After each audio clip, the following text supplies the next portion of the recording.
Good morning, children. Today we will learn about Newton's third law of motion. For every action, there is equal and opposite reaction.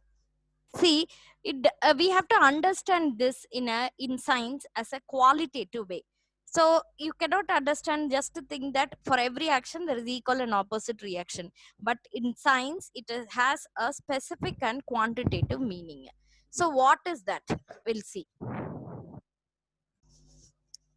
See here, two forces are equal in magnitude and opposite in direction. That is the meaning of Newton's third law.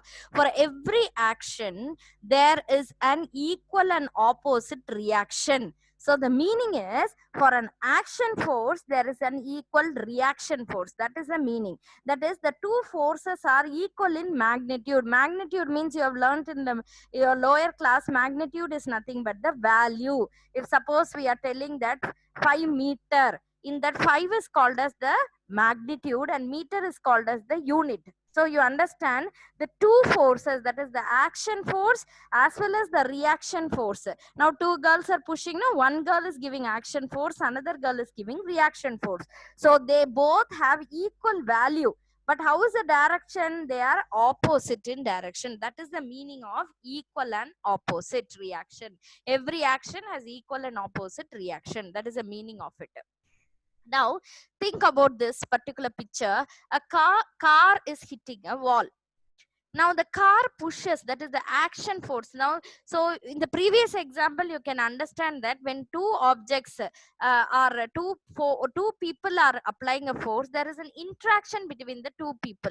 So like the two objects, there should be an interaction. So force can be applied only when there is interaction between two or more objects. With one we cannot do the force. So two or more objects has to interact with each other. So if you see here, the car pushes on the wall. That is the action force. You are giving action. And what is the reaction? The wall pushes on the car.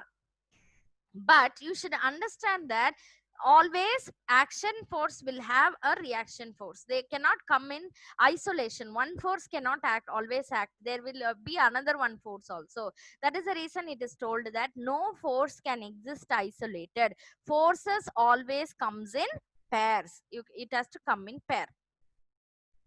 Now here this is another example. When we sit on a chair, our body exerts a downward force on the chair. So our body is exerting downward force on the chair, and the chair will exert an upward. Do you see the arrow mark it's showing?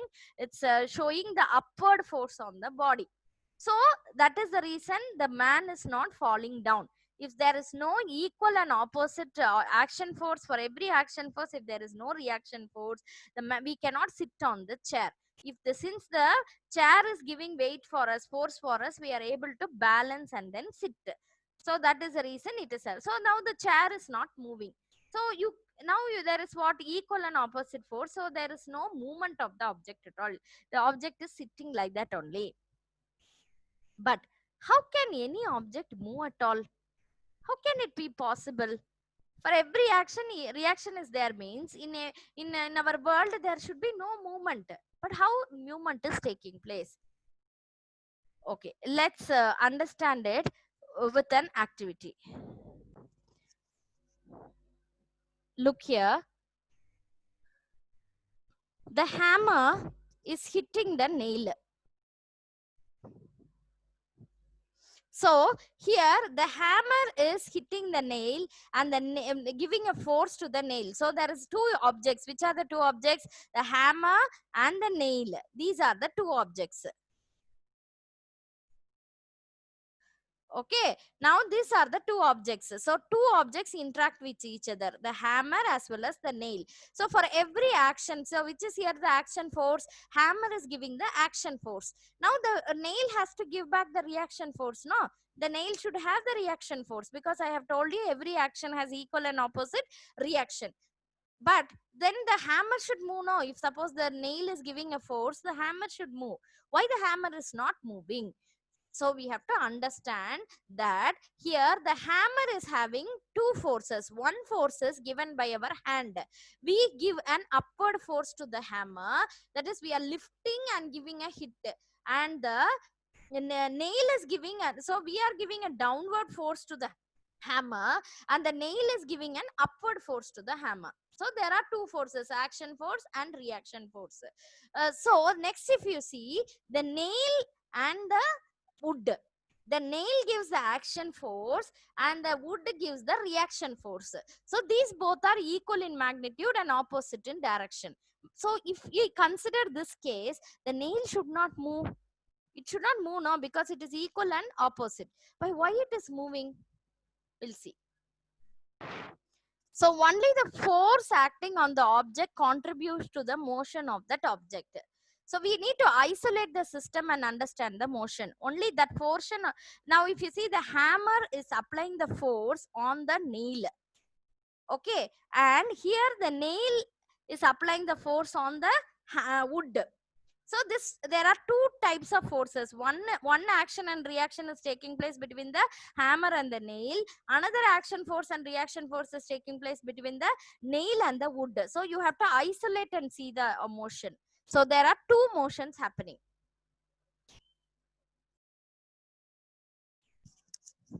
Now look at this example.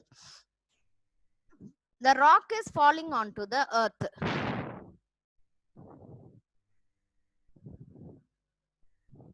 Okay. Now here, when the rock falls on the earth, it accelerates. Okay, the rock is accelerating towards the earth. So earth also should accelerate towards the rock, no? See, now when rock is falling, it creates a pit here. But when earth is not pushing it back, no. Now according to Newton, what they have told, every action has equal and opposite reaction. So when the rock has pushed the earth, this means the earth, you see how much it has to push. Why it is not pushing? What is the reason? See, now the mass of the earth is 10 kg, mass of the stone is 10 kg, we will think.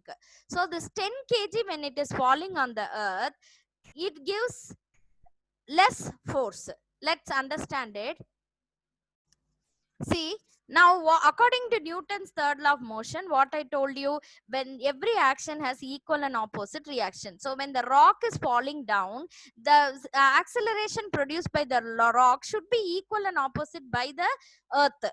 But the earth is not moving. What is the reason? See, now you have learned in Newton's second law, F is equal to ma. You have learned in Newton's second law, F is equal to ma, you have learned.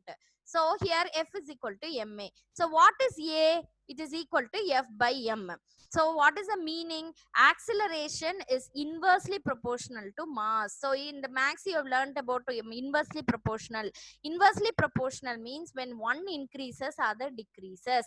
Now if you see, the mass decreases means acceleration increases. Mass increases means acceleration decreases. So now we'll consider the rock. The rock will be 10 kg. We will think 10 kg it is there.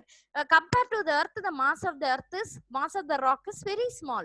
So when the mass is less, acceleration will be more. So the rock will accelerate more. Whereas the mass of the earth is 6 into 10 power 24 kg. Compare this to 10 kg where it is, and 6 into 10 power 24 kg how high it is. This is the mass of our earth. It is very, very, very large compared to the rock. So when the mass is more, acceleration is very negligible. So the earth is not able to that much accelerate as the rock. So the earth is not moving, only the rock is moving. So now you would have understood why the objects are moving. As according to Newton's third law, every action should have equal and opposite reaction. So for every action force, there will be equal reaction force only, he has told. But it does not govern the motion of the object. So but how is the object moving? Since one force is greater than the other force, the net, you have to understand, the net force is only allowing it to move. For example, if you see the hammer example we saw, in the hammer example, actually what is happening, the hammer is giving a force to the nail. The nail is so in the hammer, if you see, we give a force to the nail, and the nail gives the force to the, we give a force to the hammer, that is downward we are pushing it, and the nail gives a force to the hammer. So if you see, there are two forces, action force, reaction force. But the force which is given by us is more compared to the force given by the nail. So the net force is what? The hammer has to move downwards. Now we are giving a force downwards and the nail is giving a force upwards. So what happens? Since our force is more, the hammer is moving down. Similarly, if you consider the nail, on a nail, two forces are acting. What are the two forces? Hammer is giving a force which is action, and the wood is giving a force which is the reaction. Since the hammer is giving more force, the nail enters into the rock, into the wood. Wood is not able to give the equal reaction, but for every action there is equal and opposite reaction. But what happens? It is based upon the net force.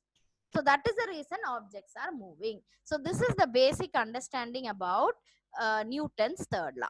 Now I'll ask you a question. When bowling ball strikes a bowling pin, which imparts a greater force upon another? So bowling ball will be imparting more force, or bowling pin will be imparting more force? Actually, they give equal and opposite forces. The forces both will be equal and opposite.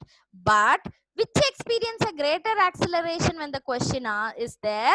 The meaning is bowling pin experiences the greater acceleration, because more mass, less acceleration, less mass, more acceleration. Since the bowling pin is very light, it undergoes more, that is, it is changing its velocity more, but the ball will not change that much. So understand that both are giving equal force, but the acceleration is different. As I told you in the rock example, rock is also giving a force, earth is also giving a force. Rock is giving action force, earth is giving reaction force. Both are giving force, but the acceleration is different. What is called acceleration? Change in velocity is different. The rock will have more change in velocity. Initially it will be less and suddenly it increases when it falls down. But the earth will have less acceleration.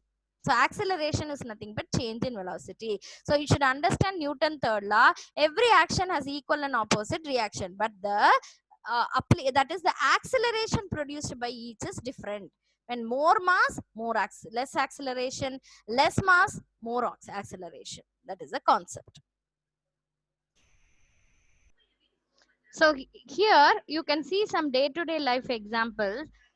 The skating man here is moving. For every action there is an equal or opposite reaction. So what happens? He gives a force to the earth, and the earth in turn gives a force to the man. So he is able to move. Aeroplane, it pushes. Actually, this wings will have particular things, like now for example, if you see the aeroplane,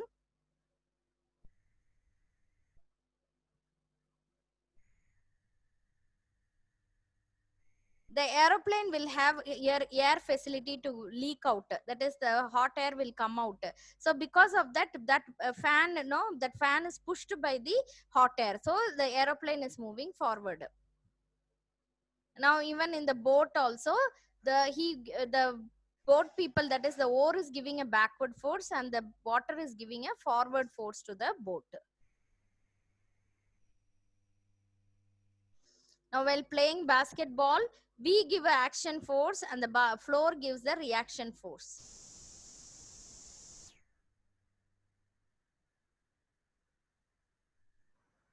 Now you see the movement of jellyfish. In order to move forward, the jellyfish moves its body backwards.